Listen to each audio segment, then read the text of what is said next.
وبركاته. إن الحمد لله نحمده ونستعينه ونستغفره ونؤمن به ونتوكل عليه ونعوذ بالله من شرور أنفسنا وسيئات أعمالنا من يهده الله فلا مضل له ومن يضلل فلا هادي له وأشهد أن لا إله إلا الله وحده لا شريك له وأشهد أن محمدا عبده ورسوله. يا أيها الذين آمنوا اتقوا الله حق تقاته ولا تموتن إلا وأنتم مسلمون. يا أيها الناس اتقوا ربكم الذي خلقكم من نفس واحدة وخلق منها زوجها وبث منهما رجالا كثيرا ونساء واتقوا الله الذي تساءلون به والأرحام إن الله كان عليكم رقيبا. يا أيها الذين آمنوا اتقوا الله وقولوا قولا سديدا يصلح لكم أعمالكم ويغفر لكم ذنوبكم ومن يطع الله ورسوله فقد فاز فوزا عظيما. அன்புக்குரிய எல்லாம் அல்லாஹ்வின் நல்லடியார்களே, அல்லாஹ்வுடைய மார்க்கத்தை அறிந்து கொள்ளக்கூடிய ஒரு சிறப்பான சபையில் நாம் எல்லாம் பங்கெடுத்து கொண்டிருக்கிறோம். இந்த நல்வாய்ப்பை நமக்கெல்லாம் தந்ததற்காக முதலாவதாக அந்த வல்ல அல்லாஹ்வுக்கு நன்றி செலுத்திக் கொள்வோம். அல்ஹம்துலில்லாஹ். அன்புக்குரியவர்களே, அலட்சியமாக கருதப்படும் சுன்னத்துகள் என்று எனக்கு இப்போது பேசுவதற்கு தலைப்பு கொடுக்கப்பட்டிருக்கிறது. சுன்னத்து என்றால் நாம் பொதுவாக மார்க்கத்தில் நபி ஸல்லல்லாஹு அலைஹி வஸல்லம் அவர்கள் எதையெல்லாம் சொன்னார்களோ, எதையெல்லாம் செய்தார்களோ, எதையெல்லாம் அங்கீகாரம் கொடுத்தார்களோ அதையெல்லாம் சுன்னத் அல்லது சுன்னா என்று சொல்கிறோம். நபி வழி ஹதீஸ் என்று எதை சொல்கிறோமோ அதை சுன்னா என்று சொல்லலாம். இன்னொரு அர்த்தப்படி, அந்த இன்னொரு அர்த்தப்படி தான், கருத்துப்படி தான் இப்போது இந்த தலைப்பு கொடுக்கப்பட்டிருக்கிறது. நபி ஸல்லல்லாஹு அலைஹி வஸல்லம் அவர்கள் செய்து காட்டிய, அதாவது ஃபர்து இல்லாத முக்கியமான அமல்கள், நபி ஸல்லல்லாஹு அலைஹி வஸல்லம் அவர்களுடைய செயல்பாடுகளாக அல்லது வார்த்தை மூலமாக வலியுறுத்தியிருக்கக்கூடிய ஃபர்து இல்லாத அமல்கள், அதையும் சுன்னத் என்று சொல்கிறோம். அதைத்தான் இங்கே தலைப்பாக கொடுக்கப்பட்டிருக்கிறது. நாம் சுன்னத்துகள் என்று பார்த்தால் ஃபர்து இல்லாமல் நன்மையை நாடி, அதிகப்படியான நன்மையை நாடி மார்க்கத்தில் சொல்லப்பட்டிருக்கக்கூடிய, வழிகாட்டப்பட்டிருக்கக்கூடிய, அப்படி சுன்னத்தாக இருக்கக்கூடியவற்றில் சில விஷயங்கள் வலியுறுத்தப்பட்டிருக்கிறது. ஒரு பார்வை இருக்குது, என்னடா சுன்னத்துண்டா ஏதோ வலியுறுத்தவே படாதது என்பது போன்ற ஒரு பார்வை இருக்கிறது. அப்படி இல்லை. சுன்னத்தில் சில விஷயங்கள் வலியுறுத்தப்பட்டிருக்கிறது. சுன்னத் என்று சொன்னால் நபி ஸல்லல்லாஹு அலைஹி வஸல்லம் அவருடைய வழிமுறை தானே. அது பேச்சு அடிப்படையிலும் ரசூலுல்லாஹி ஸல்லல்லாஹு அலைஹி வஸல்லம் நமக்கு சொல்லியிருக்கலாம், அல்லது செயல்பாட்டின் அடிப்படையிலும் நமக்கு செயல்படுத்தி காட்டியிருக்கலாம். அவற்றிலே சில விஷயங்கள் அவசியமாக வலியுறுத்தப்பட்டிருக்கின்றன. அதையும் நாம் மனசில் வச்சுக்கிறாங்க. இப்போ இங்கே ஃபர்து அல்லாத நபி ஸல்லல்லாஹு அலைஹி வஸல்லம் அவருடைய அந்த செயல்பாடுகள் அல்லது நபி ஸல்லல்லாஹு அலைஹி வஸல்லம் அவர்கள் செயல்படும்படி சொன்ன அந்த சுன்னத்தான அமல்களை நாம் பார்க்க இருக்கிறோம். அதை நம்ம ரெண்டு விதமாக சொல்லலாம். ஒன்று வணக்க வழிபாடுகளாக இருக்கக்கூடிய சுன்னத்துகள், இன்னொன்று வாழ்க்கை நடைமுறையாக இருக்கக்கூடிய சுன்னத்துகள். இப்படி ரெண்டு வகையாக இருக்கு. இப்போ நான் முதல்ல நாம் நல்லா தெரிஞ்சும் கூட கவனம் இல்லாமல் அலட்சியமாக நம்மில பெரும்பாலோர் இருக்கக்கூடிய சில வணக்க வழிபாடுகள் சம்பந்தப்பட்ட சுன்னத்துகளை முதல்ல நான் உங்களோடு பரிமாறிக்கொள்ளலாம் என்று நினைக்கிறேன். சும்மா அதுக்கு முதல்ல நம்ம எவ்வளோ பேர் தஹஜ்ஜுத் தொழுகிறோம்? வளமையாக எவ்வளோ பேர் தஹஜ்ஜுத் தொழுகிறோம்? கை தூக்குங்க பார்க்கலாம்.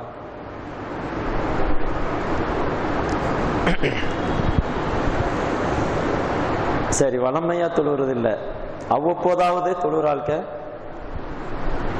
அல்ஹம்துலில்லாஹ். அப்படியும் நிறைய பேர் கை தூக்கல, கொஞ்சம் பேர் கை தூக்கிருக்கீங்க. இப்ப பாருங்க, தஹஜ்ஜுத் தொழுகைங்கிறது இரவு தொழுகை. குர்ஆன்ல சொல்லப்பட்டிருக்கப்படி, ஹதீஸ்ல சொல்லப்பட்டிருக்கு.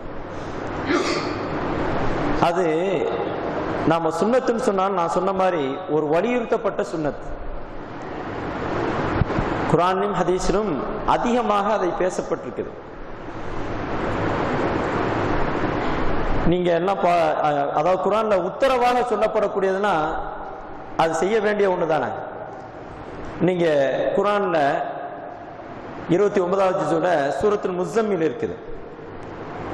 அந்த சூரத்துல் முஸம்மில் அதை எடுத்து படிச்சு பாருங்க. படிச்சு பார்த்துருக்கீங்களா? சூரத்துல் முஸம்மிலுடைய ஆரம்ப வசனங்கள் அநேகமாக 73வது சூறாவாக இருக்குன்னு நினைக்கிறேன். அதனுடைய ஆரம்ப வசனங்களை நீங்க படிச்சீங்கன்னா எப்படி வருதுன்னா, யா அய்யுஹல் முஸம்மிலு குமில் லைல இல்லா கலீலன் நிஸ்ஃபஹு, போர்வை போர்த்தி இருப்பவரை இரவில எழுந்து நின்று வணங்குவீராக. இரவில் குறைந்த நேரத்தை தவிர நிச்சய நேரத்தில் எழுந்து நின்று வணங்குவீராக. நிஸ்ஃபஹு, இரவின் பாதி பகுதி. நிஸ்ஃபஹு அவின் குஸ் மின்ஹு கலீலன், அல்லது இரவின் பாதி பகுதி முடியாவிட்டால் அல்லது கொஞ்சம் குறைத்துக் கொள்வீராக. அவுஸித் அலைஹி, அல்லது அதைவிட கொஞ்சம் கூட்டிக் கொள்ள முடியும் என்றால் கொஞ்ச நேரம் கூட்டிக் கொள்ளுங்கள். வரத்திலில் குர்ஆன தர்தீலா, குர்ஆனை நிதானமாக ஓதுங்கள் அப்படின்னு சொல்லிட்டு அல்லாஹ் தஆலா சொல்றான். அப்ப என்ன சொல்றாங்க? குமில் லைல, இரவில் எழுந்து நிற்பீராக அப்படின்னு ஒரு உத்தரவாகத்தான் சொல்றான் அல்லாஹ் தஆலா. உத்தரவாக சொல்லப்பட்டால் கூட நபி ஸல்லல்லாஹு அலைஹி வஸல்லம் அவர்கள் காட்டி தந்த வழிமுறைப்படி அது ஃபர்து அல்லதான். ஆனால் ஒரு முக்கியத்துவம் கொடுத்து அல்லாஹ் தஆலா உத்தரவாக சொல்லக்கூடிய ஒரு இபாதத். அப்போ நம்மள பெரும்பாலான பேர் அதை தொழுகிறதில்லை. தொழுகிறவங்களும் அவ்வப்போது தொழுகிறோம். நானும் கூட தொடர்ச்சியாக தொழுகிறதில்லை. அல்லாஹ் எனக்கும் உங்களுக்கும் தொடர்ச்சியாக அதை தொழுவதற்கான வாய்ப்பை தரணும். இப்போ இந்த இரவு தொழுகையுடைய சிறப்பு என்ன? நான் சொன்ன மாதிரி முக்கியத்துவம் கொடுக்கப்பட்டிருக்கிறது. குர்ஆனுடைய வசனத்துல உத்தரவாக அல்லாஹ் தஆலா சொல்றான்.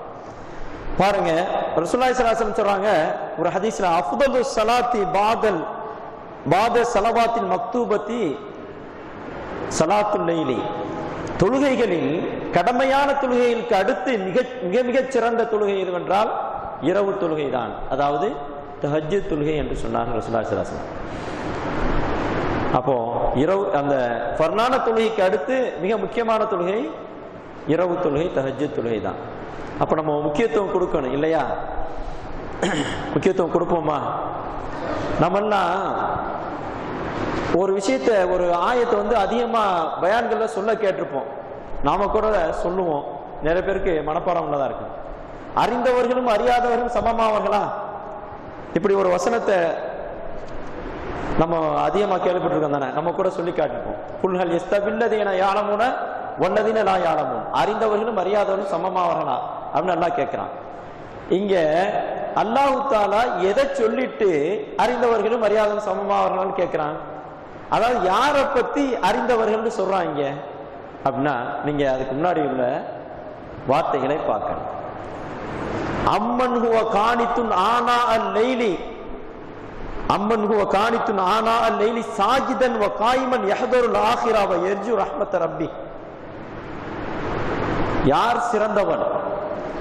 இரவின் பல பாகங்களில் சஜிதா செய்தவனாகவும் நின்றவனாகவும் வணங்கிக் கொண்டிருக்கிறான. அவன் எப்படி வணங்குகிறான் என்றால், மறுமையை பற்றி பயந்தவனாகவும் அல்லாஹ்வுடைய ரஹ்மத்தை ஆசைப்பட்டவனாகவும் இரவின் பல நேரங்களிலும் நின்றும் சஜிதா செய்த வண்ணமாக வணங்கிக் கொண்டிருக்கிறான.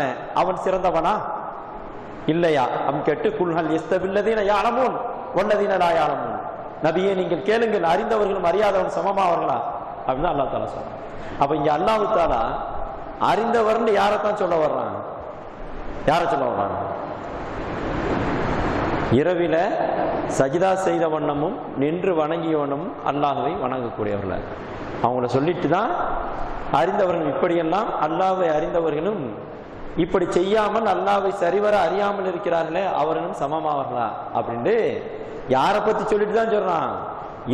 இரவின் பல பாகங்களிலும் நின்ற வண்ணமும் சஜிதா செய்த வண்ணமும் மர்மையை பயந்தும் அல்லாஹ்வுடைய அருளை ஆசைப்பட்டும் வணங்கி கொண்டிருப்போலதான் அல்லாஹ் தஆலா இங்க அறிந்தவர்கள் சொல்றான்.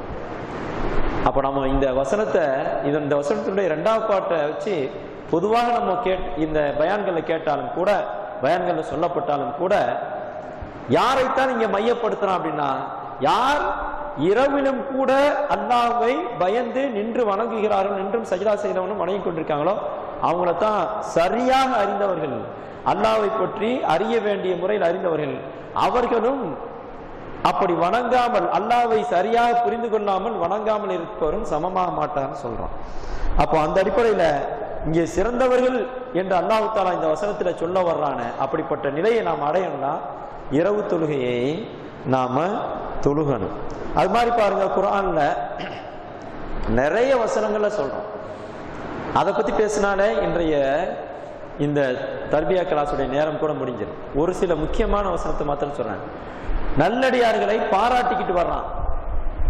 முஹ்சினூன், நன்மை செய்யக்கூடியவர்கள் அப்படின்ட்டு ஒரு முந்தின வசனத்துல சொல்லிட்டு, அந்த முஹ்சினூன்கள் எப்படி இருப்பார்கள் என்று சொல்லும்போது, கானு கலீலம் மினல் லைலி மா யஹ்ஜவூன், இது 51வது சூராவுல 17வது வசனம்.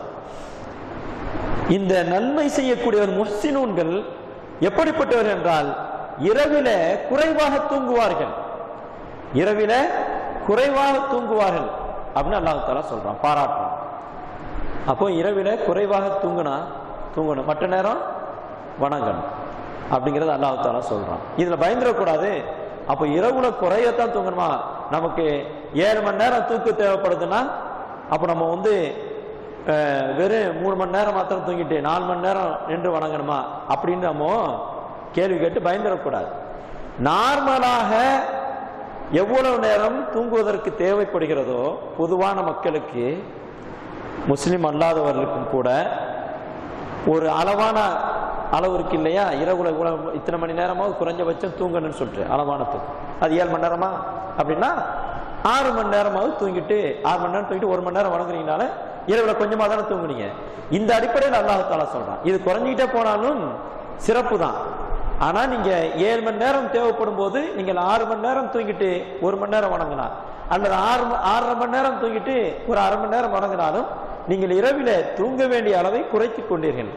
அந்த அல்லாஹ்வுடைய பாராட்டுக்கு நீங்க ஆளாவீங்க. ஆனா அந்த தூங்குற நேரம் எந்த அளவுக்கு குறைஞ்சி வணங்குற நேரம் எந்த அளவுக்கு அதிகமாகுதோ அந்த அளவிற்கு கூடுதல் சிறப்பு இருக்குங்கிறத நாம தெரிஞ்சுக்கிறோம்.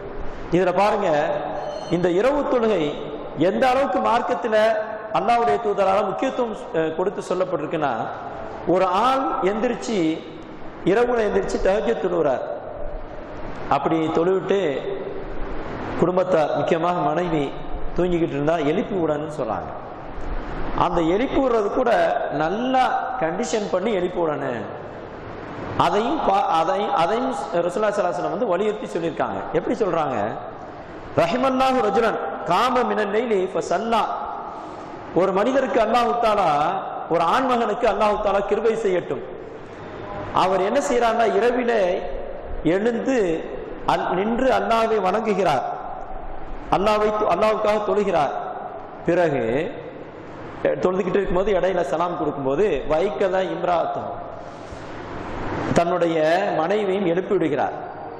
அப்படி எழுப்பி விடும்போது அந்த மனைவி மறுக்கிறாள். ரொம்ப தூக்க அசதி, பகல்ல வேலை செஞ்சதுனால தூக்க அசதியில எந்திரிக்க மறுக்கிறார். அப்படி மறுக்கிற நேரத்துல அவளுடைய முகத்திலே தண்ணீரை தெளித்து எழுப்பி விடுகிறாரு. அப்படிப்பட்ட ஆண்மகனுக்கு அல்லாஹ் தஆலா ரஹ்மத் செய்யட்டும் ரசூலுல்லாஹ் துஆவா செஞ்சு ஆர்வம் ஊட்டுறாங்க. அப்புறம் சொல்றாங்க மறுபடியும், ரஹிமல்லாஹு இம்ராத்தன், ஒரு பெண்ணுக்கும் அல்லாஹ் தஆலா ரஹ்மத் செய்யட்டும், அவள் இரவில எழுந்து நின்று அல்லாஹ்வுக்காக தொழுகையை நிறைவேற்றுகிறாள், அதாவது இரவு தொழுகை தொழுகிறாள். அப்படி தொழுவும் போது இடையிலே தன்னுடைய கணவனை எழுப்பி விடுகிறார்.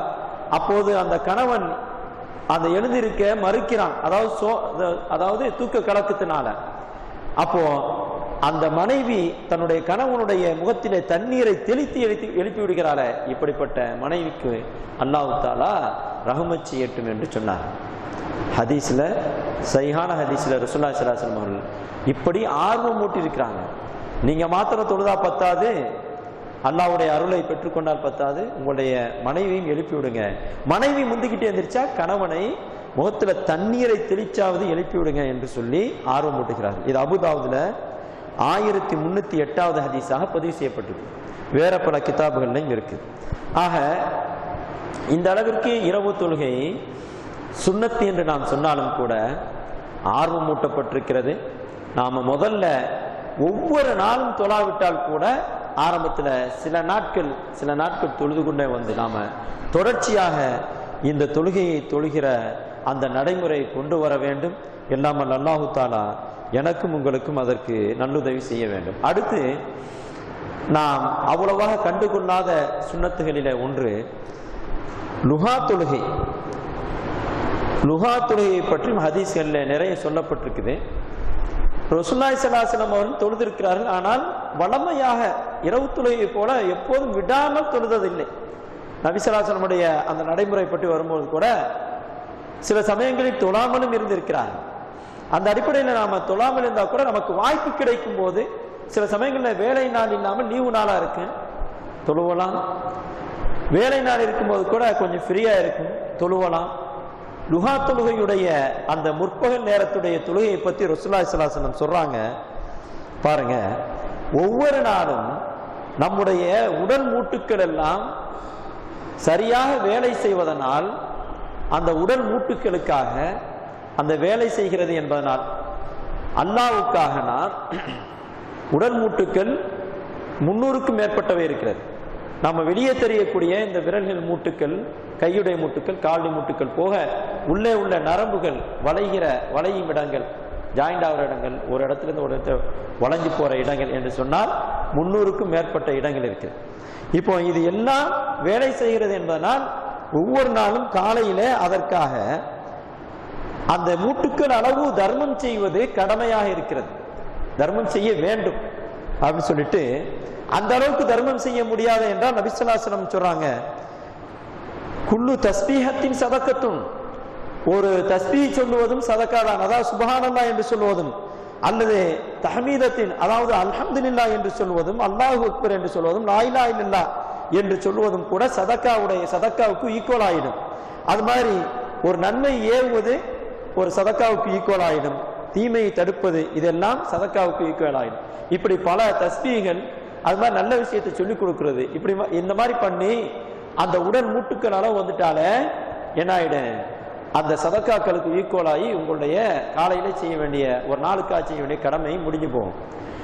இது எதுவுமே செய்யாட்டியும் ரசூலுல்லாஹ் சொல்றாங்க, காலையில 2 ரக்காத்துகள், முற்பகலில 2 ரக்காத்துகள் தொழக்கூடிய தொழுகை இது எல்லாத்துக்கும் ஈடாகிவிடும் அப்படின்னு சொல்லிட்டு ரசூலுல்லாஹி ஸல்லல்லாஹு அலைஹி வஸல்லம் அவர் சொல்லக்கூடிய ஹதீஸ் சஹீஹ் முஸ்லிம்ல இடம்பெற்றிருக்கு. அப்போ ரசூலுல்லாஹி ஸல்லல்லாஹு அலைஹி வஸல்லம் அவர்கள் இந்த அளவிற்கு லுஹா தொழுகையும் கூட நமக்கு மிக அதிக நன்மையை பெற்று தரக்கூடிய காரியம் என்று சொல்லியிருக்கிறார்கள். அது மாதிரி அல்லாஹ் தஆலா சொல்வதாக ஹதீஸ் குதுசியை ரசூலுல்லாஹி ஸல்லல்லாஹு அலைஹி வஸல்லம் சொல்லி காட்டுறாங்க. இந்த லுஹா தொழுகை விஷயத்துல திருமிதியில 475வது ஹதீஸாக பதிவு செய்யப்பட்டிருக்கக்கூடிய ஹதீஸ். இதுல அல்லாஹ் தஆலா சொல்வதாக ரசூலுல்லாஹ் சொல்றாங்க, யப்ன ஆதம் இருக்க அலி அர்பா ரகாத்தின் மின் அவ்வலி நஹாரி அக்ஃபிக ஆகிரஹு, ஆதமின் மகனே, எனக்காக நீ பகலின் ஆரம்பத்திலே 4 ரக்காத்துகளை நீ தொழுவாயாக. அப்படி தொழுதால் பகலின் கடைசி வரை நான் உனக்கு தேவையானவற்றை நான் கவனித்துக் கொள்கிறேன், உனக்கு நான் போதுமாக்கிக் கொள்கிறேன் என்று அல்லாஹ் தஆலா சொல்வதாக நபி ஸல்லல்லாஹு அலைஹி வஸல்லம் அவர்கள் ஹதீஸ் குதுசியை சொல்லி காட்டுகிறார்கள். ஆக இப்படி நாம் கண்டுகொள்ளாமல் அல்லது கவனம் செலுத்தாமல் இருக்கக்கூடிய இந்த தொழுகைகளை மார்க்கத்தில் நமக்கு ஆர்வம் ஊட்டப்பட்டிருக்கிறது. அதிகமான நம்முடைய நமக்கு உலக நன்மைகள் கூட கிடைக்கக்கூடிய, உலக நன்மைகளை கூட நமக்கு பெற்றுத்தரக்கூடிய தொழுகைகளாக இருக்கிறது. பாருங்க, அது மாதிரி முக்கியமான ஒரு தொழுகை, அதை நமக்கு தேவையான சந்தர்ப்பத்திலையும் கூட தொழுகிறதில்லை. என்ன தொழுகை?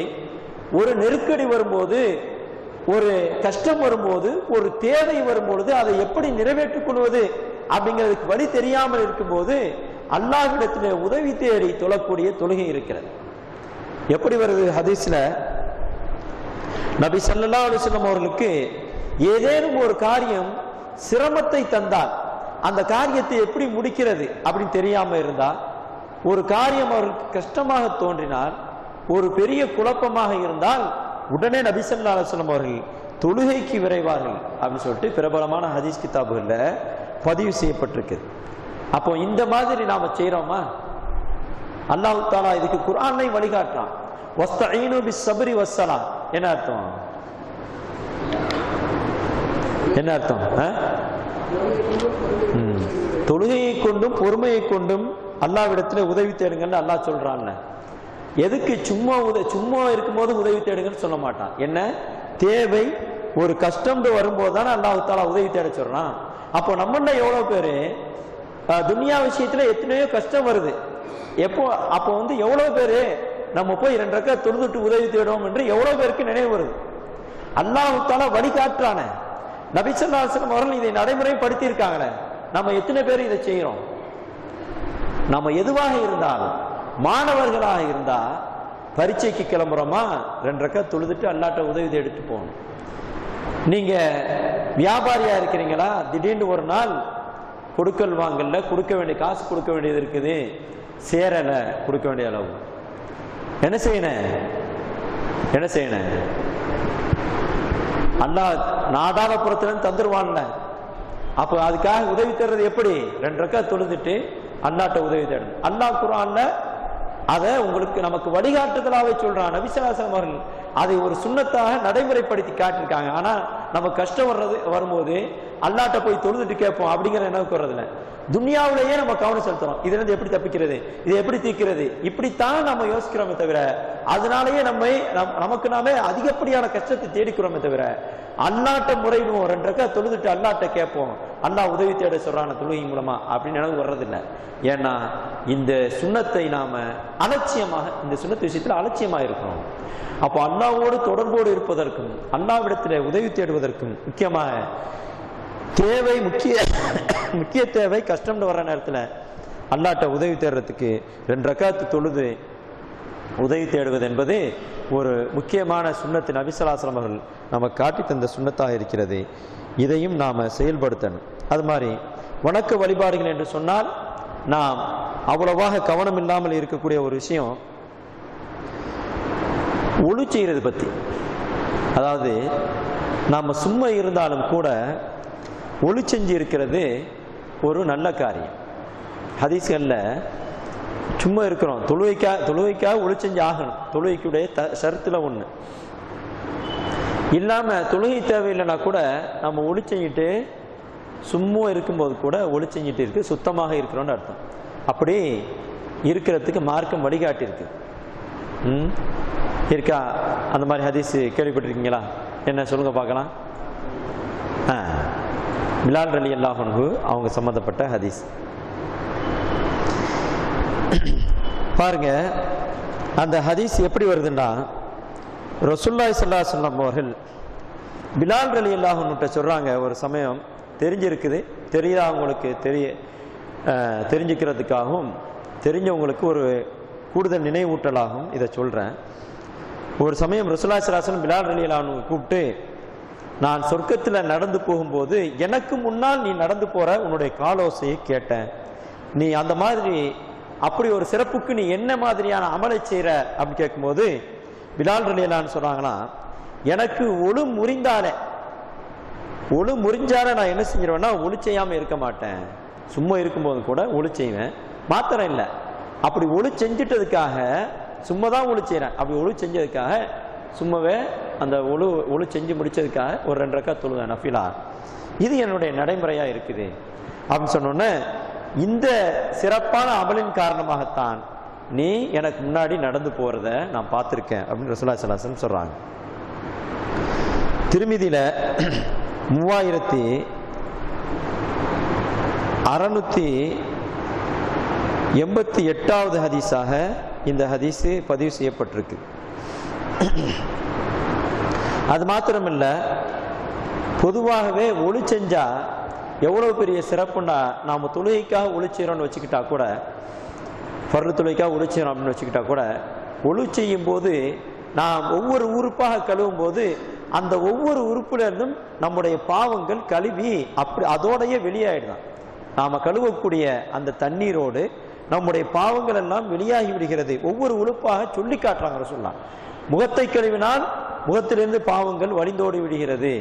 கையை கழுவினால் கையிலிருந்து, அதுவும் விரல் நுனிவிலிருந்து அப்படியே அந்த பாவம் எல்லாம் வெளியாகி விடுகிறது அப்படின்னு சொல்லிட்டு ஒவ்வொரு உறுப்பையும் ரசூலுல்லாஹி ஸல்லல்லாஹு அலைஹி வஸல்லம் சொல்லி காட்டிட்டு சொல்றாங்க.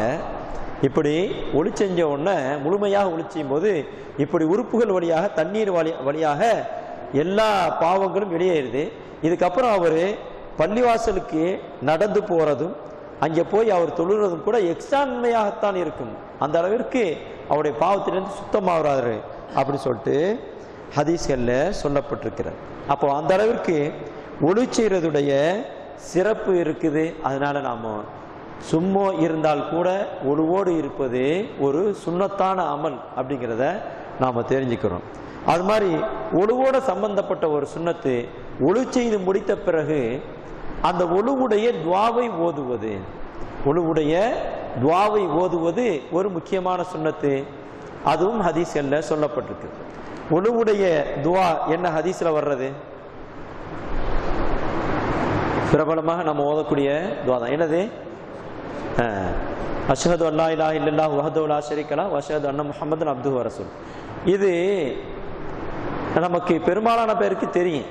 ஆனா என்ன குறைண்டா ஓதுறது இல்லை. அப்படிதானே? என்ன ஓதுறது இல்லை, மறந்து போயிடுது. இதை நாம நடைமுறைப்படுத்தணும். இதை ஓதினால், ஒளிச்சிக்கிட்டு இந்த துவாவை ஓதினால் ரசூலுல்லாஹி ஸல்லல்லாஹு அலைஹி வஸல்லம் அவர்கள் ஒரு சிறப்பான நன்மையை சொல்றாங்க. என்ன நன்மை? சொர்க்கத்தினுடைய 8 வாசல்களும் திறக்கப்படும். அதுல எந்த வாசல் வழியாகவும் நாடிய வாசல் வழியாக ஒருவர் நுழைந்து கொள்ளலாம் அப்படின்னு ரசூலுல்லாஹி ஸல்லல்லாஹு அலைஹி வஸல்லம் அவர்கள் இந்த துவாவை ஓதுறதுக்கான ஒரு ஆர்வத்தை நமக்கு ஊட்டுறாங்க. ஆக ஒளி செய்யறது, சும்மா இருந்தாலும் ஒளி செய்யறது சுன்னத்து. ஒளி செய்து முடித்தால் அதற்குரிய துவாவை ஓதுறது முக்கியமான சுன்னத்து. அது மாதிரி நாம ரசூலுல்லாஹி ஸல்லல்லாஹு அலைஹி வஸல்லம் அவர்கள் மீது சலாத்து சொல்லணும் அப்படிங்கிறத நாம கேள்விப்பட்டிருக்கோம், அறிஞ்சிருக்கோம். ஆனா அதை பெரும்பாலும் நடைமுறைப்படுத்துறது இல்லை. நபியுடைய பெயரை கேட்டால் சலாத்து சொல்லணும், அது ஒரு கடமையாக உள்ளது. பொதுவாகவே நாம சும்மா உட்கார்ந்து திக்ர் செய்வது போல சலாத்துக்கும் நேரம் ஒதுக்கி அல்லாஹும்ம ஸல்லி அலா முஹம்மதின் வ அலா ஆலி முஹம்மதின் கமா ஸல்லைத அலா இப்ராஹீம் என்று தொடங்கக்கூடிய அந்த அத்தஹியாத்துக்கு பின்னாடி ஓதக்கூடிய அந்த சலாத்தை ஓதுறது திக்ரை போல ஒரு சுன்னத்தான முக்கியமான அமல். இதை நாம பொதுவாக கவனம் செலுத்துறதில்லை, செய்யறதில்லை. இதுக்கும் கூட நாம நேரம் ஒதுக்கி நாம இந்த சலாத்தை ஓதணும். ரசூலுல்லாஹி ஸல்லல்லாஹு அலைஹி வஸல்லம் சொன்னாங்க, ஒருத்தர் என் மேல சலாத்து சொன்னால், ஒரு தடவை சலாத்து சொன்னால் அல்லாஹ் தஆலா அவர் மீது 10 முறை அருள் புரிகிறான் அப்படின்னு சொன்னாங்க. ஒருவர் என் மீது ஒரு தடவை சலாத்து சொன்னால் 10 தடவை அல்லாஹ் தஆலா அவர் மீது அருள் புரிகிறான் சொல்றாங்க. அல்லாஹ் தஆலாவும் நமக்கு குர்ஆனில ஒரு உத்தரவாக போட்டிருக்கிறான். இன்னல்லாஹ வ மலாயிகத்து யஸல்லுன அலன் நபி. அல்லாஹ் தஆலா நபி மீது கருணை புரிகிறான். அல்லாஹ் தஆலா நபி மீது சலாத் சொல்கிறான் அப்படின்னு அர்த்தம் சொன்னாலும் அதுக்கு என்ன அர்த்தம்? அல்லாஹ் தஆலா நபிக்கு அருள் புரிகிறான் அப்படின்னு அர்த்தம். மலாயிக்கத்துமார்கள் அல்லாஹ்வுடைய தூதர் மீது சலாத் சொல்றாங்க அப்படின்னா என்ன அர்த்தம்? மலாயிக்கத்துமார்கள் அல்லாஹ்வுடைய தூதருக்காக துஆ செய்கிறார்கள். யா அய்யுஹல்லதீன ஆமனு ஸல்லு அலைஹி வ ஸல்லிமு தஸ்லீமா. ஈமான் கொண்டவர்களே நீங்களும் நபி மீது சலாத்து செய்யுங்கள். அதாவது நபிக்காக நீங்கள் கருணை வேண்டி, அல்லாஹ்விடத்தில் கருணை வேண்டி நீங்கள் துஆ செய்யுங்கள் அப்படின்னு அல்லாஹ் தஆலா சொல்றான். நீங்கள் நபி மீது சலாத்து செய்யுங்கள் அப்படின்னு சொன்னா, செய்யுங்கள்னு சொன்ன அர்த்தத்தை. அப்ப என்ன அர்த்தம்? துஆ செய்யுங்கள். அப்போ துஆ செய்யறதுனா என்ன? அல்லாஹும்ம ஸல்லி அலா முஹம்மதின் என்று சொல்றோம். அல்லாஹும்ம ஸல்லி அலா முஹம்மதின்னா, யா அல்லாஹ் நபி மீது நீ கருணை புரிவாயாக அப்படிதான் அர்த்தம். சல்லி என்றால் என்ன அர்த்தம்? நீ கருணை புரிவாயாக அப்படின்னு சொல்லிட்டு அருள் புரிவாயாக அப்படின்ட்டு நபிக்காக நம்ம செய்யக்கூடிய துவா தான் சலாத்துங்கிறது. அப்போ நபிக்காக அல்லாஹ்வுடைய தூதர் அகிலத்துக்கு அருள்கொடையாக வந்து நமக்கு நேர்வழி காட்டினதுனால அதுக்கு நன்றி செலுத்துகிற விதத்தில் அல்லாஹ்வுடைய தூதருக்காக கருணையை வேண்டி அல்லாஹ்ட்ட நம்ம துவா செஞ்சா அது சலாத்தாக ஆகுது. அப்படி சலாத்து கூறும்போது நாம் ஒரு தடவை நாம் சலாத்து கூறும்போது அல்லாஹ் நம் மீது 10 தடவை கருணை அருள் புரிகிறான் அப்படிங்கிறது ஹதீஸ்கள்ல சொல்லப்பட்ட விஷயம். இதையும் நாம செயல்படுத்தணும். அதோட இன்னொரு முக்கிய விஷயம், சில பேர் நோன்பு வைப்பதில் ஆர்வம் காட்டுகிறார்கள். வாரத்தில் வியாழக்கிழமை நோன்பு நோற்பது ஒரு சுன்னத்து, அது மாதிரி திங்கட்கிழமையும் நோன்பு நோற்பது நபியுடைய வழிமுறையாக இருக்குது. இதையும் தாண்டி இப்படி வாரம் வாரம் இந்த குறிப்பிட்ட நாட்களில நோன்பு வைப்பது சிரமமாக இருந்தாலும் ஒரு மாதம் நோன்பு நோக்கிற அளவிற்கு நன்மையை பெற்று தரக்கூடிய நோன்பு இருக்கு. என்ன நோன்பு?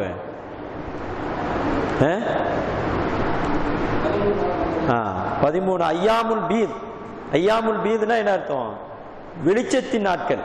13, 14, 15 பிறை கணக்குப்படி 13, 14, 15 அந்த நாட்கள் பிறை முழுமையாக இருக்கும். அதனால பிறையினுடைய சந்திரனுடைய வெளிச்சம் அதிகமாக இருக்கும். அதனால பீத் என்றால் வெளிச்சம், வெள்ளை விளையாண்டு வெளிச்சமா இருக்கு.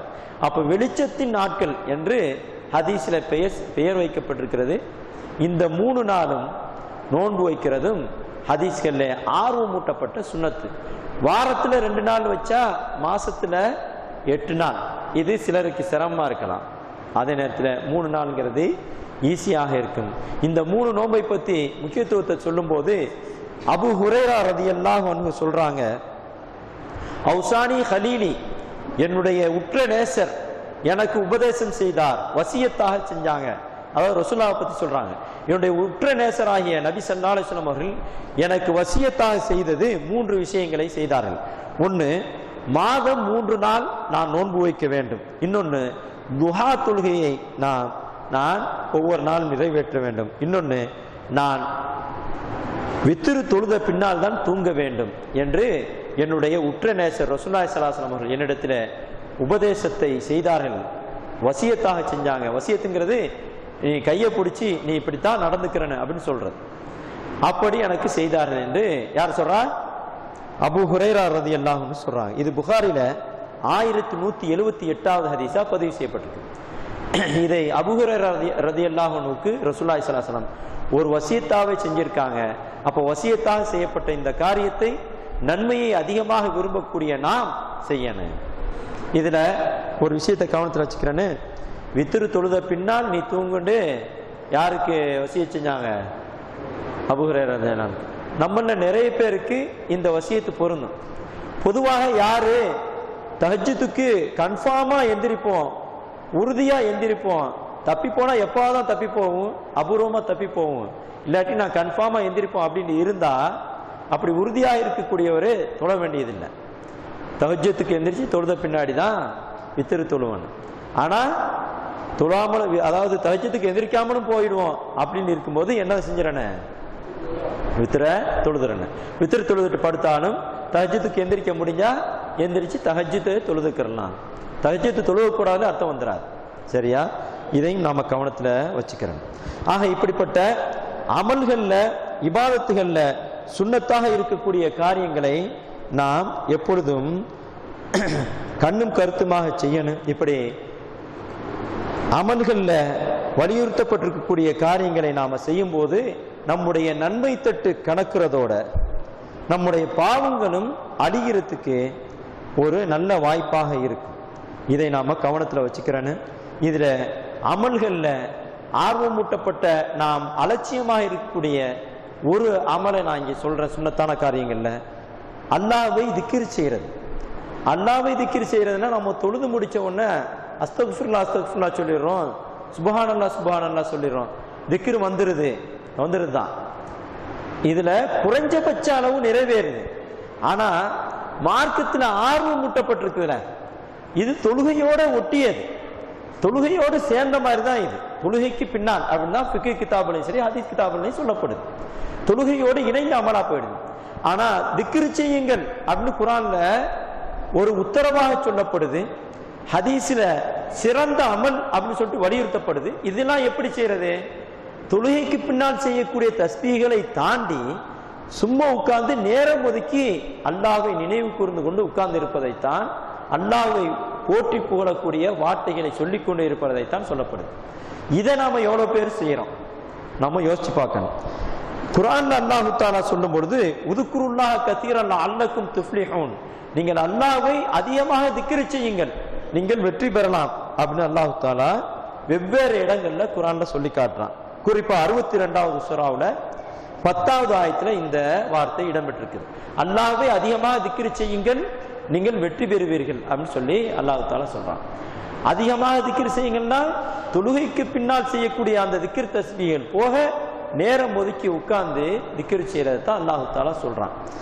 இதை ஹதீஸ்களிலும் ரசூலுல்லாஹி ஸல்லல்லாஹு அலைஹி வஸல்லம் அவங்க சிறப்பிச்சு வலியுறுத்தி சொல்றாங்க. ஒரு ஹதீஸ்ல ரசூலுல்லாஹி ஸல்லல்லாஹு அலைஹி வஸல்லம் சஹாபாக்களை பார்த்து கேட்கிறாங்க, என்ன ஆர்வமூற்ற விதத்துல சஹாபாக்களை பத்தி ஒரு கேள்வியை கேட்கிறாங்க. நான் உங்களுக்கு ஒரு அமலை நான் உங்களுக்கு சொல்லித்தரவா? அது எப்படியாப்பட்ட அமல்ண்டா, உங்களுடைய இறைவனிடத்துல அது பரிசுத்தமான அமல் மாத்திரமில்ல, உங்களுடைய இறைவனிடத்துல அது உங்களுடைய மதிப்பை மறுமையில நீங்க அடைய போற அந்த தரஜா இருக்கு இல்லையா, அந்தஸ்து, அதை கூட்டக்கூடிய அமல். அது மாத்திரமில்ல, நீங்கள் தங்கம் வெள்ளி காசுகளை அல்லாஹ்வுடைய பாதையிலே தர்மம் செய்கிறீர்களே, அதை விட சிறந்த அமல். 3வது சொன்னாங்க. இப்படி 4வது சொல்றாங்க, நீங்கள் போர்க்களத்தில் அல்லாஹ்வுக்காக நடக்கக்கூடிய ஜிஹாதில அந்த களத்தில எதிரிகளை சந்திச்சு அவர்கள் உங்களை வெட்டுகிறார்கள், நீங்கள் அவர்களை வெட்டுகிறீர்கள், இப்படிப்பட்ட போராட்டம் நடக்குது. இந்த அமலை விடவும் மிகச்சிறந்தது அல்லாஹ்விடத்தில். இப்படிப்பட்ட அமலை நான் உங்களுக்கு சொல்லி தரட்டுமா அப்படின்னு எவ்வளவு 4 வர்ணனை கொடுக்கிறாங்க. 4 வர்ணனை. அல்லாஹ்விடத்திலே பரிசுத்தமானது, உங்களுடைய அந்தஸ்துகளை அல்லாஹ்விடத்திலே கூட்டி தரக்கூடியது, தங்கம் வெள்ளி காசுகளை நீங்கள் அல்லாஹ்வுடைய பாதையிலே தர்மம் செய்கிறீங்களா, அதை விட மிகச் சிறந்தது. போர்க்களத்தில் எதிரிகளை நீங்க வெட்டுறீங்க அப்போதும் நன்மைதான், அல்லது நீங்க வெட்டப்படுறீங்க அப்போதும் ஷஹீதுங்கிற அந்தஸ்து தான். இதையெல்லாம் விட சிறந்ததுன்ற உடனே சஹாபாக்கள் பலா யா ரசூலுல்லாஹ் சொல்லித்தாங்க அல்லாஹ்வுடைய தூதரன் சொன்ன உடனே அல்லாஹ் சொன்னாங்க, திக்ருல்லாஹ், அல்லாஹ்வை நினைவு கூறுவது, அல்லாஹ்வை திக்ர் செய்வது என்று ஒரு வார்த்தையில சொல்லி முடித்தார். அப்ப அல்லாஹ்வை திக்ர் செய்யறதுன்னா எப்படி? உட்கார்ந்து அல்லாஹ்வை நினைத்து கொண்டு அல்லாஹ் விஷயத்துல அல்லாஹ்வை நினைத்து ஓர்முகப்படுத்தி அல்லாஹ்வை புகழக்கூடிய வார்த்தைகளை சொல்லுவதுதான். உதாரணத்துக்கு நிறைய வார்த்தைகள் இருக்குது. சுப்ஹானல்லாஹ் அல்ஹம்துலில்லாஹ் அல்லாஹ் அக்பர் வரும். ரசூலுல்லாஹ் சொன்னாங்க, ஒரு தடவை அபூ ஹுரைரா ரலியல்லாஹு அன்ஹு அவங்க வீட்டுக்கு வெளியில ஒரு மரக்கண்டை நட்டு வச்சுக்கிட்டு இருக்காங்க. அதை பார்த்து ரசூலுல்லாஹ் என்ன செய்யறீங்க அப்படின்னு கேட்கிறாங்க. நான் மரக்கண்டை நட்டு வைக்கிறேன் எனக்காக அப்படின்னு சொல்லும்போது, பின்னாடி வளர்ந்து எங்களுக்கு பலன் தருமே, அதுக்காக நான் நட்டு வைக்கிறேன் அப்படின்னு சொன்ன நேரத்தில் ரசூலுல்லாஹ் சொல்றாங்க, இதை விட சிறந்த மரக்கண்டை ஈஸியா நட்டுறதுக்கான வழியை நான் சொல்லவா அப்படின்னு சொல்லித்தாங்க யார் ரசூலுல்லாஹ் சொன்னோன்னு அல்லாஹ்வுடைய தூதர் சொல்றாங்க, சுப்ஹானல்லாஹி வல்ஹம்துலில்லாஹி வலா இலாஹ இல்லல்லாஹு வல்லாஹு அக்பர், சுப்ஹானல்லாஹி வல்ஹம்துலில்லாஹி வலா இலாஹ இல்லல்லாஹு வல்லாஹு அக்பர். இப்படி சொல்லு. நீ இப்படி சொன்னா, இப்படி சொல்லக்கூடிய ஒவ்வொன்றுக்காகவும் சொர்க்கத்திலே உனக்காக ஒரு மரம் நடப்படுகிறது. இது இப்னு மாஜாவுல 3807வது ஹதீஸா பதிவு செய்யப்பட்டிருக்கு. ரொம்ப சிம்பிள். சொல்லுங்க பார்க்கலாம். சொர்க்கத்துல ஒரு மரம் நடப்படுது. இதை அல்லாஹ்வை நினைத்து கொண்டு அல்லாஹ்விடத்துல நன்மையை எதிர்பார்த்து நாம உட்கார்ந்து சொன்னோம்னா சொர்க்கத்துல ஒரு மரம் நடப்படுகிறது, ஒரு முறை சொல்வதற்காக. இதுல என்ன கன்ஃபார்ம் ஆயிடுதுன்னா, சொர்க்கத்துல மரம் நடப்படுகிறது அப்படின்னு சொன்னதோட ஒரு விஷயம் கன்ஃபார்ம் ஆயிடுது, என்ன? நமக்கு சொர்க்கம் கிடைக்கும் அப்படிங்கிறது. அப்ப அல்லாஹ்வை நினைத்து கொண்டு அந்த தௌஹீத் உணர்வோடு அவனை புகழ்கிற இந்த வார்த்தைகளை சொன்னால் அல்லாஹ்விடத்துல அல்லாஹ் சொர்க்கத்தில நமக்காக நமக்குரிய பகுதியில ஒரு மரத்தை நடுகிறான் அப்படின்னா அது எவ்வளவு பெரிய பாக்கியம். அப்போ அந்த பாக்கியத்தை நாம என்ன செய்யறோம்? அலட்சியமா விட்டுட்டு இருக்கோம். அருமை தெரியாமல் அதை அந்த நன்மையை சம்பாதிச்சுக்கிறக்கூடிய நேரத்தில் நம்ம வேறு விஷயங்கள்ல துனியாவுக்கும் ஆகிரத்துக்கும் பயனுள்ளாத காரியங்கள்ல நாம நேரத்தை கழிக்கிறோங்கிறது தான் உண்மை. இந்த மாதிரி திக்ரை வந்து நாம பல வேலைகளில் ஈடுபட்டுக்கிட்டு இருக்கக்கூடிய சூழ்நிலையில் கூட சொல்லலாம். அல்லாஹ் தஆலா நல்லடியார்களை பாராட்டும் போது இப்படி பாராட்டணும், அல்லதீன யذ்குரூனல்லாஹ கியாமன் வ குஊதன் வலா ஜுனூபிஹிம். அந்த நல்லடியார் எப்படிப்பட்டவர்கள் என்றால், அல்லாஹ்வை திக்ர் செய்வார்கள் கியாமன் நின்ற நிலையிலும், குஊதன் உட்கார்ந்த நிலையிலும், வலா ஜுனூபிஹிம் படுத்திருக்கும் நிலையிலும் அல்லாஹ்வை நினைவு கூறுவார்கள். நாம வியாபாரம் பத்தி பேசிக்கிட்டு இருக்கும்போது கூட ஒரு பேச்சு வரும்போது அல்லாஹு அக்பர் சுப்ஹான் அல்லாஹ் சொன்னா அல்லாஹ்வை நினைத்து தான் சொல்றோம் அப்படிங்கும்போது அதற்குரிய நன்மையும் எழுதப்பட்டுரும். வியாபாரம் நடந்துகிட்டு இருக்கும்போது கொஞ்சம் ஃப்ரீயா இருக்கு, கஸ்டமர் இல்லை அப்படின்னு சொல்லுவோம். அந்த நேரத்தில் இந்த இப்ப சொன்ன வார்த்தை மாதிரியான பல திக்ருகளையும் அல்லாஹ்வுடைய தூதர் சொல்லி தந்திருக்காங்க. அதையெல்லாம் நம்ம தெரிஞ்சிருப்போம், தெரிந்து கொள்ள வேண்டும் தெரியாதவங்க. அதை சொல்லும் போது நன்மைகள் எழுதப்பட்டுக்கிட்டே இருக்கு. வியாபாரத்தினூடவே நம்ம ஒரு வணக்கத்தை, சிறந்த வணக்கத்தை செஞ்ச நன்மையை நாம் அடைஞ்சிருவோம். ஆனா இதுலாம் நாம கவனம் இல்லாமல் இருக்கோம். ஆக அலட்சியமாக கருதப்படக்கூடிய சுன்னத்துகள்ல இந்த மாதிரியான அமல்கள்லாம் வருது. இந்த மாதிரியான விஷயங்களை நம்ம கவனம் செலுத்தணும்னு சொன்னா மறுமையில நம்முடைய நன்மை தட்டு கணக்கும் நம்முடைய பாவங்கள் எல்லாம் அழிவதற்கு ஒரு முக்கிய காரணமாக இருக்கும். இது மாதிரியான நம்ம அலட்சியப்படுத்தக்கூடிய சுன்னத்தான காரியங்கள் பார்த்தா நிறைய இருக்கு. அதை நிறைய சொல்லிக்கிட்டே போகலாம். இந்த அளவோட நான் அமல்கள் விஷயத்துல, இபாதத்து விஷயத்துல உள்ள நாம புறக்கணிக்கக்கூடிய சுன்னத்துகளை நான் இந்த நேரத்தில் இந்த விஷயங்களை பதிவு பண்றேன். அடுத்து நடைமுறை வாழ்க்கையில இருக்கக்கூடிய சில சுன்னத்துகள், இதை நாம கவனம் இல்லாமல் புறக்கணிச்சுட்டு இருக்கிறோம். இந்த மாதிரி விஷயங்கள்லையும் நாம கவனம் செலுத்தணும். என்னண்டா, ஒண்ணு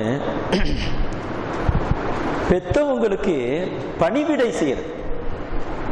நான் வந்து பெத்தவங்க மனம் கோணாம நடக்கிறது, பெத்தவங்களுக்கு நன்மை செய்யறது அதை சொல்லல, அது செய்யணும், அது வலியுறுத்தப்பட்டது.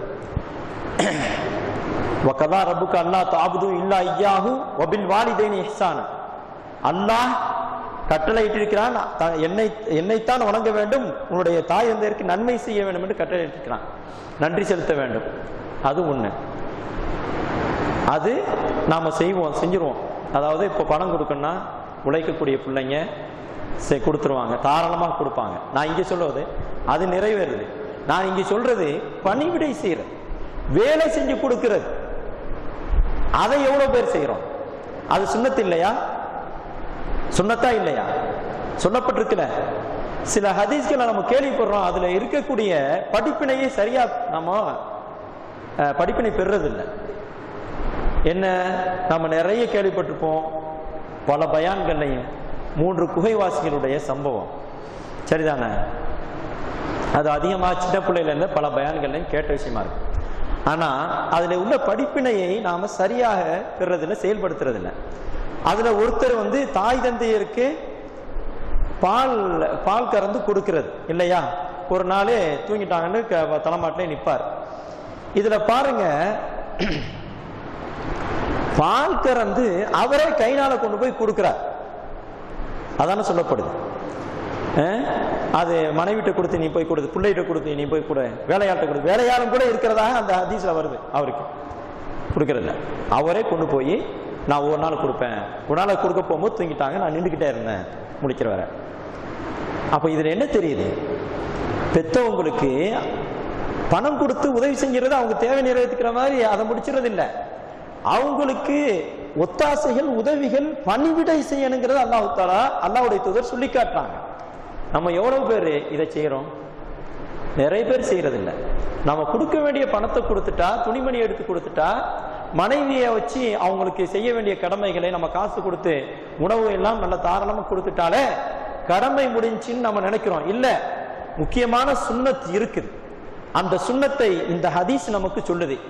இந்த ஹதீஸ் மாத்திரம் இல்ல, நேரடியாக உத்தரவாக சொல்லக்கூடிய ஹதீஸும் இருக்குது. ஒரு நபர் வந்து ரசூலுல்லாஹி ஸல்லல்லாஹு அலைஹி வஸல்லம் அவங்ககிட்ட வந்து வெளியூர்ல இருந்து வர்றார். மதீனாவுக்கு வந்து ரசூலுல்லாஹ் பார்த்து சொல்றாரு, நீங்க பல படைகளை அனுப்புறீங்களே, அந்த படையில முஜாஹிதாக ஜிஹாது செய்வதற்காக, சேர்ந்து போய் ஜிஹாது செய்யறதுக்காக, அல்லாஹ்வுடைய பாதையில ஜிஹாது செய்யறதுக்காக வந்திருக்கேன்னு சொன்ன உடனே எவ்வளவு பெரிய முக்கியமான ஒரு நபர் கூட பெரிய வாய்ப்பு தானே. ஒவ்வொரு நபரும் கிடைக்கிற ஜிஹாதுக்காக பெரிய வாய்ப்பு, இஸ்லாத்தை வலுப்படுத்துறதுக்காக. அப்ப என்ன சொல்றாங்க ரசூலுல்லாஹ், ஜிஹாத் செய்ய வந்திருக்கிறியா? தேவைதான், ஜிஹாத் செய்யறதுக்கு எவ்வளவு பேர் வேணாலும் தேவைதான். அப்படி இருந்தும் கூட கேட்கிறாங்க, உனக்கு பெத்தவங்க இருக்காங்களா அப்படின்னு கேட்கும்போது ஆமா 2 பேருமே இருக்கிறாங்க அப்படி சொன்ன ரசூலுல்லாஹ் என்ன சொன்னாங்க, அவர்கள் 2 விஷயத்திலும் நீ ஜிஹாது செய்யன்னு சொன்னாங்க. இங்க என்ன சொல்றாங்க, ஜிஹாது செய்யுங்கன்னு சொல்றது என்ன? இப்ப நம்ம நிறைய பேர் செலவுக்கு கொடுத்தா நம்ம செய்ய வேண்டிய கடமையை நிறைவேற்றிட்டோம்னு நினைக்கிறோமே, அதை சொல்லல. ஜிஹாதுங்கிறதே என்ன? கஷ்டம் எடுத்துக்கிறது தானே. ஜிஹாதுங்கிறதே என்ன? கஷ்டத்தை எதிர்கொண்டு போராடுவது. அப்ப ரசூலுல்லாஹ் சொல்றது, அவங்க பெரியவங்களா இருக்கிறாங்க, அவங்களுக்கு போய் நீ அவங்களுக்கு செய்ய வேண்டிய காரியங்களை பணிவிடை செய்யணும் அப்படிங்கிறதா ஒரு உத்தரவாக வழிகாட்டுதலா சொல்றாங்க. அப்போ அது சுன்னத்துன்னு தெரியுது. அப்போ இந்த சுன்னத்தை எவ்வளவு பேர் செய்யறோம் அப்படின்னா, மிக பெரும்பாலான பேர் செய்ய மாட்டோம், சில பேர் செஞ்சுக்கிட்டு இருக்கோம். அப்போ செய்யணும். நம்முடைய நல்ல ஆரோக்கியம் இல்லாத நேரத்துல உதவி செய்யறாங்க, நம்ம இந்த சபையில கூட இருக்காங்க, அல்லாஹ் அவங்களுக்கு நன்மையை கொடுக்கட்டும். அதே நேரத்தில் ஆரோக்கியமா இருக்கும்போது கூட நம்ம சாப்பாட்டை எடுத்துக்கொண்டு போய் கொடுக்கலாம், மருந்து வச்சிருக்காங்க எடுத்து கொடுக்கலாம். ஒரு பொருள் வாங்கிட்டு வரணும், அவங்களே போய் வாங்கிட்டு வாங்கன்னா கூட நான் வாங்கிட்டு வர்றேன் அப்படின்னு சொல்லணும். சில மாணவர்கள் இளைஞர்கள் அம்மா வந்து கடைக்கு போகணும்னு சொன்னா அல்லது ரேஷன் கடைக்கு போகணும்னு சொன்னா போக மாட்டாங்க, போக முடியாது. வேற வெட்டியா எவ்வளவு நண்பர்கள்ட்ட பேசிக்கிட்டு விளையாட்டுல எவ்வளவு நேரத்தை செலவழிப்பாங்க, ஆனா போக முடியாது. அதுக்கு சாக்கு போக்கு சொல்லிட்டு தப்பிச்சு ஓடிடுவாங்க. அது செய்யக்கூடாது. பெத்தவங்க சொன்னா அந்த வேலையை செஞ்சு கொடுக்கணும். முக்கியமாக வீட்டில் உள்ள நம்ம இந்த நான் சொன்ன இப்ப 2 ஹதீஸை சொல்லி காட்டினேன். அதுபடி இப்படி தாய் தந்தையருக்கு பணிவிடை செய்யறது, தண்ணி எடுத்து கொடுக்கறது, சாப்பாட்டை எடுத்து வைக்கிறது, அவங்க சாப்பிட்டு முடிச்சோடனே பாத்திரத்தை எடுத்து கொண்டு போறது, முடிஞ்சால் அவர்களுக்காக துணியை துவைத்து கொடுப்பது உட்பட இந்த மாதிரி பணிவிடைகள் செய்யறது சுன்னத்துங்கிறத நான் சொல்லி காட்டின 2 ஹதீஸும் நமக்கு சொல்லுது. அதை தாண்டி வேறு பல ஹதீஸ்களும் நமக்கு சொல்லுது. ஆக இந்த முக்கியமான சுன்னத்தையும் நாம செயல்படுத்தணும். இந்த சுன்னத்துல நாம கவனம் இல்லாமல் இருக்கோம் அப்படிங்கிறத நீங்க கவனத்துல வைக்கணும். இது மாதிரி பல காரியங்கள் நம்ம ஒரு சின்ன காரியத்தை செஞ்சு கொடுத்துட்டு அம்மாவுக்கோ வாப்பாவுக்கோ காலு வலி அப்படிங்கும் போது காலை அமைக்கி விட்டா, அப்போ அம்மாவோ வாப்பாவோ நமக்காக நம்ம மேல சந்தோஷப்பட்டு ஒரு துவா செஞ்சிட்டா கட்டாயமாக அல்லாஹு தாலா மிக பெரும்பாலும் அந்த துவாவை அல்லாஹு தாலா ஏத்துக்குருவான். அப்போ எவ்வளவு பெரிய பாக்கியம் அந்த நேரத்தில் அவங்க துவா செய்யும் போது. அந்த துவாவுக்கெல்லாம் அருகதை உள்ளவர்களாக நாம இருக்கணும், அல்லாஹ்வுடைய அருளை பெறணும். இப்படிப்பட்ட இதுவும் சுன்னத்து தான், முக்கியமான சுன்னத்து, கண்டுகொள்ளப்படாத சுன்னத்து தானே இப்ப சொல்றது, நாம கவனம் செலுத்தாத சுன்னத்து. இதை தெரிஞ்சுக்கிறேங்க. இந்த மாதிரி விஷயத்தை வலியுறுத்துற ஒரு ஹதீஸ் இருக்குது. பெற்றோரில் ஒருவரோ அல்லது இருவரோ வயதான நிலையில் இருந்தும் கூட அவங்களுக்கு பணிவிடை செய்து சுவனத்தில் நுழையும் வாய்ப்பை இழந்தவன் நாசமாகட்டும் ரசூலுல்லாஹ் துஆ செஞ்சிருக்காங்க. அது பிரபலமான ஹதீஸ். இதையெல்லாம் நம்ம கருத்துல வச்சு பணிவிடை செய்யணும் பெற்றவங்களுக்கு. அடுத்து இன்னொரு சுன்னத்து நடைமுறையில பெற்ற பிள்ளைங்களை சிறு பிள்ளைகளை நாம கொஞ்சி குழாவுவது. இப்போ இந்த அவசர காலத்துல எந்திரத்தனமான வாழ்க்கையில பிள்ளையை பத்த பல பேரு பிள்ளைங்களுக்காக நேரம் ஒதுக்குறதுல கவனம் செலுத்துறது இல்லை. நாம வியாபாரியாக இருந்தாலும் அல்லது வேலை செய்யக்கூடியவங்களா இருந்தா இரவுல வருவோம், பிள்ளைங்க படிப்பு ஸ்கூல் விட்டு வருவாங்க, அடுத்து டியூஷனுக்கு போவாங்க, முடிச்சுட்டு வருவாங்க, அவங்களும் சோர்வா இருப்பாங்க. நாமளே என்ன செஞ்சிடறது, வேலை முடிச்சுட்டு டிவி பார்க்கறது அல்லது எதையாவது சாப்பிட்டு படுத்து தூங்க வேண்டியது, இப்படி ஓடுது. பிள்ளைகளோடு சின்ன குழந்தைகளோடு கொஞ்சி குழாவுவது ஒரு முக்கியமான நபியுடைய நடைமுறை. நபி ஸல்லல்லாஹு அலைஹி வஸல்லம் அவர்கள் குழந்தையை அவங்களுடைய பேர பிள்ளைகளை முத்தமிடும் போது கிராமத்துல இருந்து நாட்டுப்புறவாசிகள் வர்றாங்க, நாட்டுப்புறத்து மக்கள் கேட்கிறாங்க, நீங்கள் எல்லாம் உங்களுடைய கப்பிலோன சிபியானக்கும் உங்களுடைய சிறு பிள்ளைகளை நீங்கள் முத்தமிடுவீர்களோ அப்படின்னு கேட்கும்போது, ஆமா முத்தம் கொடுக்கத்தான் செய்வோம், இது நல்ல நடைமுறைன்னு சொல்லும்போது நாங்கள்லாம் அப்படி பண்றது இல்லை, சின்ன பிள்ளைங்களுக்கு நாங்கள் முத்தம் கொடுக்க மாட்டோம் அப்படின்னு சொன்னோன்னே ரசூலுல்லாஹ் எப்படி பார்த்துட்டு சொன்னாங்கன்னா, அவ அம்லிக்கு இன் நஸா அல்லாஹு மின் குலூபிக்கும் ரஹ்மத்த, அல்லாஹு தஆலா உங்களுடைய இதயங்களில் இருந்து அந்த அன்பை அந்த கிருபை என்கிற தன்மையை அல்லாஹு தஆலா கலட்டி எடுத்து விட்டால் அதை என்னால் உங்களுக்கு கொடுக்க முடியுமா அப்படின்னு கேட்டாங்க. அப்போ குழந்தைகளோடு கொஞ்சி குழாவி அந்த முத்தமிட்டு கொஞ்சி குழாகிற அந்த நடைமுறை இல்லாதவர்களை ரசூலுல்லாஹி ஸல்லல்லாஹு அலைஹி வஸல்லம் என்ன சொல்றாங்க, உங்களுடைய இதயத்திலிருந்து அல்லாஹ் தஆலா எதை கழட்டி எடுத்துட்டான், அந்த ரஹ்மத் என்கிற இரக்கம் அன்பு காட்டுகிற அந்த பண்பை கழட்டி எடுத்துட்டான்னு சொல்றாங்க. இது சஹீஹ் முஸ்லிம்ல இடம்பெற்றிருக்கக்கூடிய ஹதீஸ். நம்ம பிள்ளைகளோட சந்தோஷமாக நேரத்தை கழிக்கணும். ஒவ்வொரு நாளும் நம்முடைய நேரத்தை ஒதுக்கணும். எனக்கு நேரம் இல்லை என்பதை ஒரு காரணமாக சொல்லிட்டு நாம தப்பிச்சு போக கூடாது. இதுவும் நபியுடைய சுன்னத்தான. நபி தானே இப்படி செய்யும் போது அதை பார்த்துட்டு நாட்டுப்புறத்துக்காரங்க இப்படி கேட்கிறாங்க. அப்ப நபியுடைய சுன்னத்து தானே. நபி இந்த மாதிரி சின்ன குழந்தைகளுக்கு சந்தோஷத்தை கொடுத்திருக்காங்கன்னா நாமும் நம்முடைய பிள்ளைகளுக்கு சந்தோஷத்தை கொடுக்க வேண்டும்.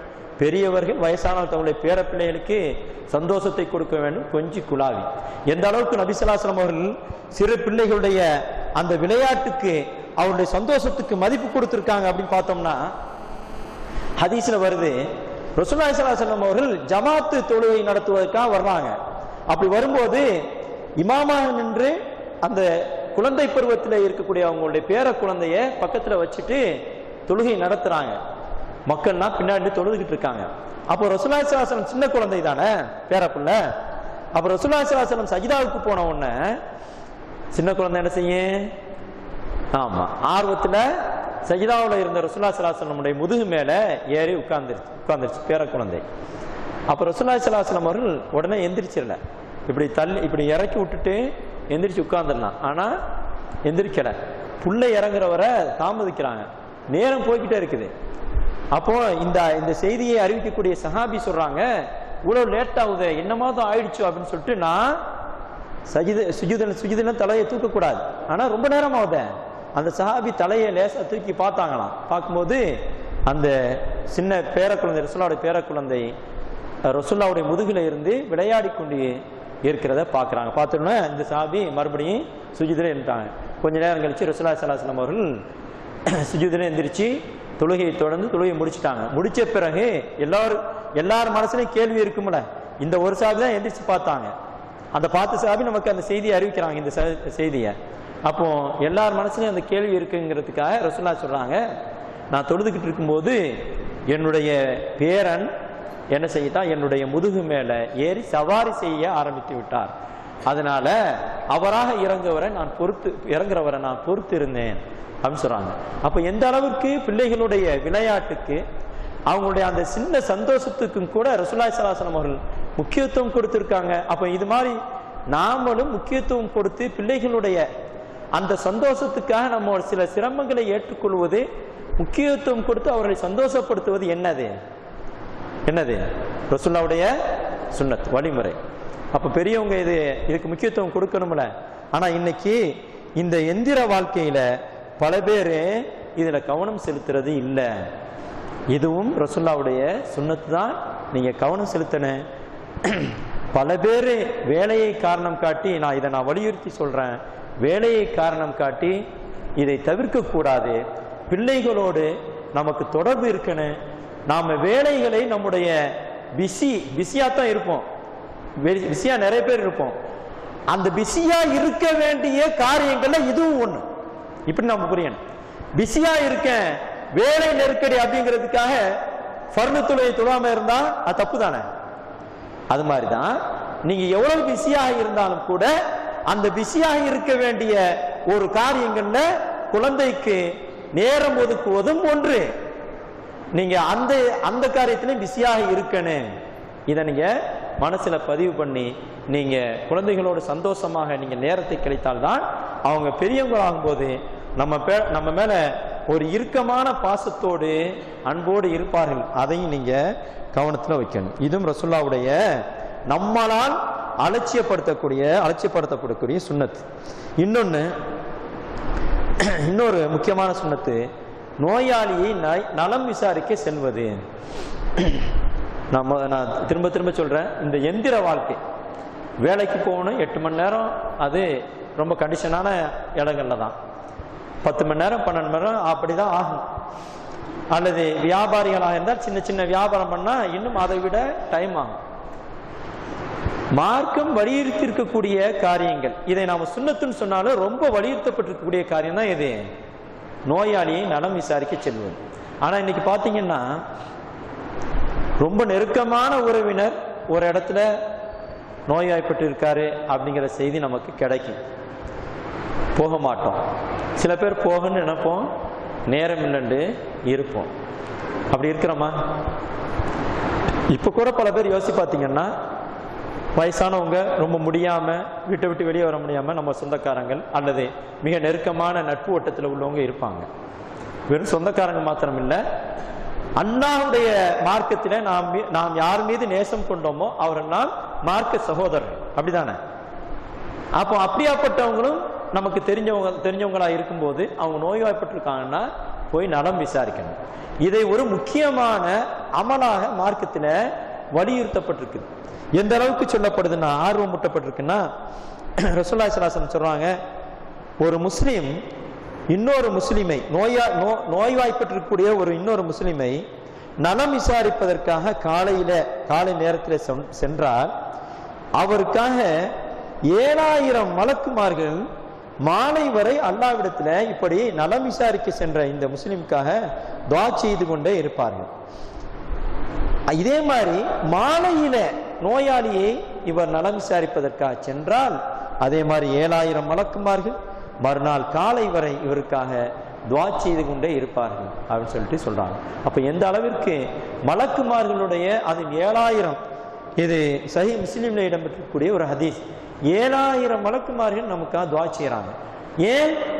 ஒரு உறவுக்காரர் அல்லது ஒரு நட்பு வட்டத்தில் இருக்கக்கூடிய ஒரு முஸ்லிம் அவர் நோய்வாய்ப்பட்டு இருக்கிறார் அல்லது படுத்த படுக்கையில் இருக்கிறார், அவருடைய அந்த இக்கட்டான சூழ்நிலையில ஆறுதல் சொல்றதுக்காக போறோம்.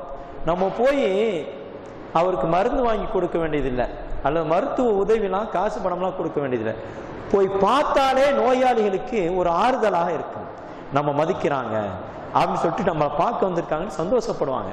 அந்த சந்தோஷம் கூட அவர்கள் குணமாவதற்கு ஒரு வாய்ப்பாக இருக்கும். அதனாலதான் மார்க்கத்தில் இப்படி வலியுறுத்தப்பட்டிருக்கு. நோயாளிகளை சந்திக்க போகும்போது ஒரு துஆவோடு செல்ல சொன்னாங்க, போகணும்னு சொன்னாங்க சொல்லலாம். லாபாச தஹூருன் இன்ஷா அல்லாஹ், இந்த சிரமம் இல்லாமல் போகட்டும், இது அல்லாஹ்வுடைய நாட்டத்தோடு குணமாகட்டும் அப்படிங்கிற ஒரு சிம்பிளான துஆ தான். இதை ரசூலுல்லாஹி ஸல்லல்லாஹு அலைஹி வஸல்லம் சொன்னாங்க. இதுவும் ஒரு சேர்த்து சுன்னத்து. லாபாச தஹூருன் இன்ஷா அல்லாஹ், லாபாச தஹூருன் இன்ஷா அல்லாஹ், இந்த சிரமம், லாபாசனா சிரமம் இல்லாமல் போகட்டும், தஹூர்னா சுத்தமாவது, சுத்தமாகனா குணமாகட்டும், இன்ஷா அல்லாஹ், அல்லாஹ் நாடி இது சுத்தமாகட்டும் குணமாகட்டும் அப்படிங்கிறது தான் இந்த துஆவுடைய பொருள். இன்னொரு ஒரு 1.5 லைன்ல உள்ள ஒரு துஆம் இருக்கு, அதை நீங்க படிச்சுக்கிறீங்க, சொல்லுங்க. எந்த அளவிற்கு இது நாம் நல்லா தெரிஞ்ச நமக்கு தெரிஞ்ச ஒரு ஆள் நோய்வாய்ப்பட்டு இருக்கும்போது நமக்கு நேரம் காலம் கிடைச்சும் கூட நாம நலம் விசாரிக்க போகாட்டி அது ஒரு குற்றமாக மார்க்கத்தில் பார்க்கப்படுது.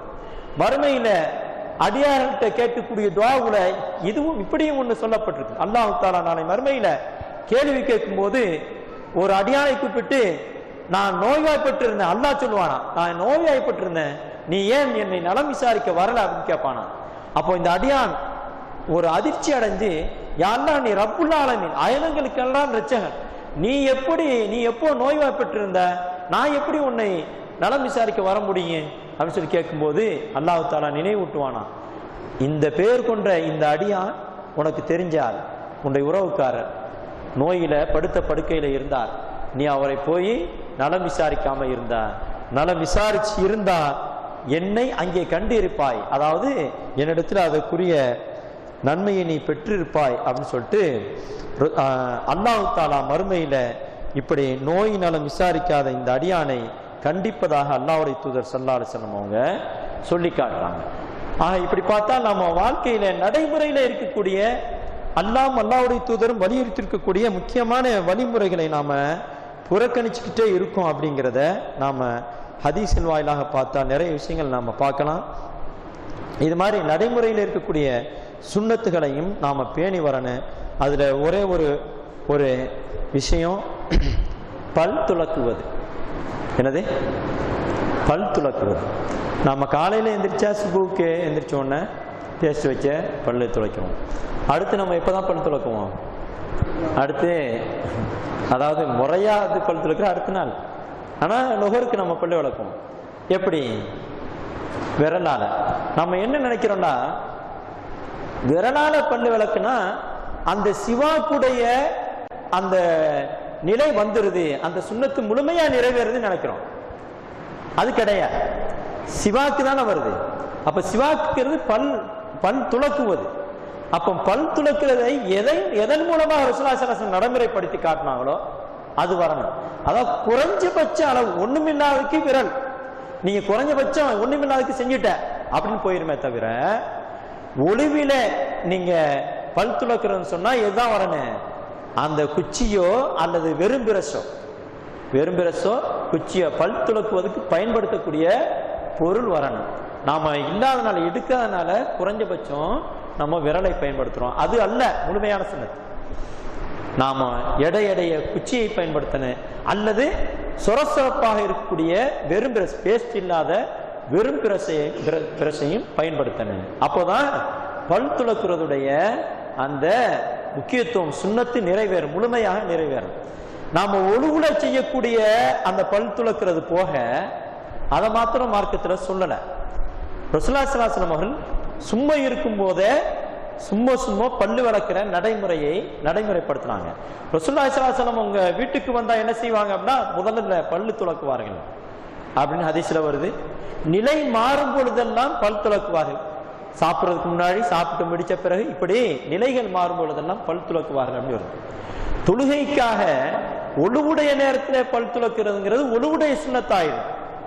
ஆனால் சும்மா யதார்த்தமாக பல்ல சுத்தம் பண்ணிக்கிறேன்னு சொல்லிட்டு இடையிடையே பல் துளக்குறங்கிறது ஒரு சுன்னத்து இருக்கு. அதை நம்ம நடைமுறைப்படுத்துறது இல்லை. அதை பத்தி ரசூலுல்லாஹ் என்ன சொல்றாங்கன்னா, இந்த பல் துளக்கிறது இருக்குதே அசிவாக்கு மித்ஹரத்துல் ஃபமி, அது சும்மா பொதுவாகவே பல் துளக்குவது வாயை சுத்தப்படுத்துகிறது, வாய்க்கு சுத்தமாக இருக்கிறது. மிர்தாத்துல் ரப்பி, ரப்பை திருப்திப்படுத்தக்கூடியதாக இருக்கிறது அப்படின்னு ரசூலுல்லாஹி ஸல்லல்லாஹு அலைஹி வஸல்லம் சொன்னாங்க. ஹதீஸ்ல ஒரு அறிவிப்புல வருது, என்னுடைய உம்மத்திற்கு நான் சிரமம் கொடுத்து விடுவேன் என்பது மாத்திரம் இல்லாவிட்டால் என்ன கட்டளை இருப்பேன்? எப்படி? எப்போ? அதாவது ஒவ்வொரு உழுவிலும் பல் துளக்க வேண்டும் என்று கட்டளையிட்டிருப்பேன்ங்கிறது ஒரு அறிவிப்பு. இன்னொரு அறிவிப்பு, பிரபலமான அறிவிப்பு, ஆதாரபூர்வமான அறிவிப்பு, ஒவ்வொரு தொழுகைக்கும் நான் பல் துளக்க வேண்டும் என்று கட்டளையிட்டிருப்பேன். அதாவது ஒழுவுல நீங்க பல்லு விளக்கிருப்பீங்க, அது வேற.